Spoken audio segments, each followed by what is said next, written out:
தண்ணி குடிக்காம ஜெபம் பண்ணது 3 பேர். ஒன்று தேவ மனுஷனாகிய மோசே. இந்த மோசே ஜெபம் பண்ணார்.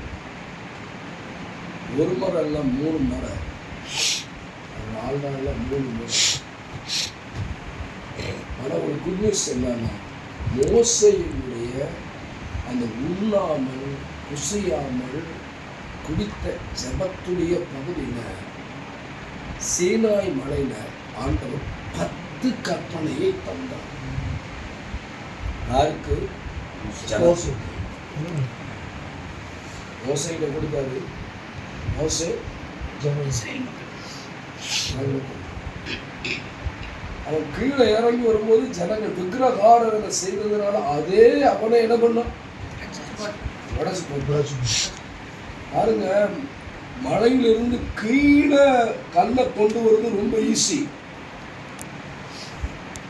ஆனா 2வது ஆண்டவர் என்ன சொல்றாரு? நீயே கல்லை உருவாக்கிட்டு என்ன பண்ண மேல கொண்டு வா. இப்ப தலைவர் என்ன ஆயிடுச்சு அப்படின்னா, கீழே தூக்கிட்டு வந்தாரு. அப்போ அவருக்கு பலன் இருந்துச்சு. ஏன்னா கர்த்தருடைய மகிமையின் வேகம் அவனை மூடி மூடிச்சு. அதனால அவன் முகத்தை பார்க்கும்போது உட்காந்துட்டாங்க.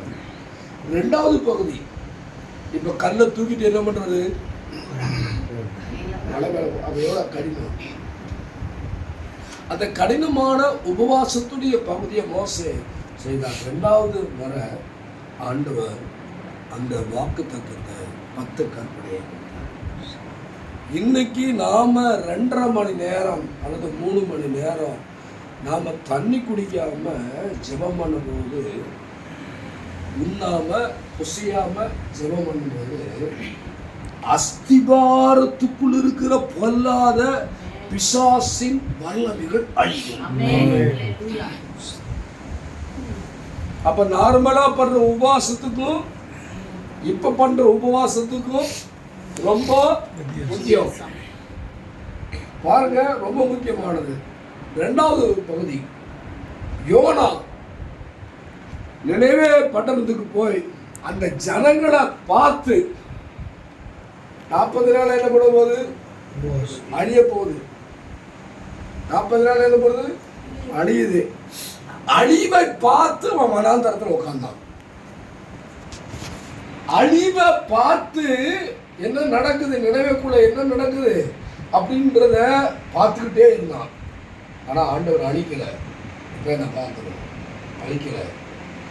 அவரை உண்ணாமல் புசியாமல் பண்ணல அந்த ஜெபம். காக்கால் இருந்து குருவி வரைக்கும், ஆடு இருந்து மாடு வரைக்கும், மனிதர்கள் இருந்து சின்னவர்கள் இருந்து பெரியவர் வரைக்கும் எல்லாமே என்ன பண்ணாங்கன்னா வெட்டுக்குட்டி சாமி. அப்ப என்னாச்சுன்னா, தண்ணி குடிக்காம ஜெபம் பண்ண ஜெபத்துடைய பகுதியில நியாய தீர்ப்பை கற்றுத்தான். நம்ம நிலையிலோயா. 3வது பகுதி, இயேசு உண்ணாமல் புசியாமல் ஜெபம் பண்ணார். அவர் ஜெபத்துல ஜெபம் பண்ணாரு. ஜெபம் பண்ணி முடிச்ச உடனே பிசாசு. அப்ப என்ன ஆச்சு? அந்த ஜனங்களுக்கு தேவை அன்றைக்கு ஆகாரம். அதனால பிசாசு சொன்னா, இந்த கல்லை குடும்பம்னா என்ன பண்ணும்? ஆண்டவர் சொன்னாரு, மனுஷன் 40 மாத்திரமல்ல